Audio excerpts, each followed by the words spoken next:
mean, when I played for Philadelphia, I would, I lived on the main line, so I would cruise the Villanova campus in my, right. In my sled. But as far as my place to play, it wasn't so much that I had so much success there. It was because it was Atlanta, and I really didn't have told no one this story.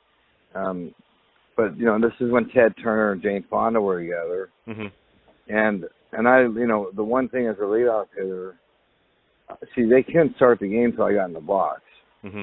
And so, remember, I'm all shredded. This is when I'm with Philly. I'm ripped. I'm like a Greek statue. And Mm-hmm. get the big chew in. And so I used to take a long, wide, looping, like strut to home plate, and I'd stop and always stare at Jane Fonda and stop and try to make eye contact with her, and I'd look at her and I'd say, I wanna, what? every time. I don't know if I never got there, by the way. Right. I don't know if she saw me or didn't, but she seemed to be looking at me. So that's why Atlanta was fun, because they'd stay a few innings, and so it was.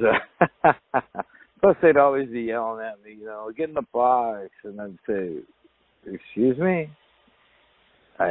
Did Ted ever give you dirty looks? Because I know a story about Ted with the Phillies that I know from my parents.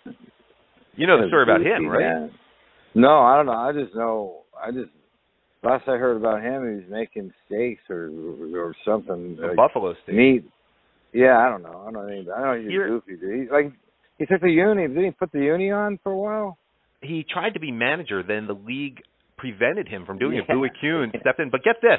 There was a pitcher, the number 2 pitcher on the Phillies in 1980 was a guy named Dick Ruthven. And he was a key part of that World Series team that won. The only reason they got him from Atlanta was apparently Turner put the moves on Ruthven's wife at a party, and Ruthven said he was going to kick his ass. And Turner, of course, is the owner. So I can't remember who they traded. I think it was Gene Garber. He was an okay relief pitcher. That's how the Phillies got their number 2 starter. It was done immediately, and they needed a pitcher, and they got him. What a crazy story! Yeah. So if you did payback to Jane Fonda, Vietnam vets might not be so happy with you, unless you treated her badly in the process. But I'm a big supporter of the troops, man. So yeah. But anyway, that was always interesting.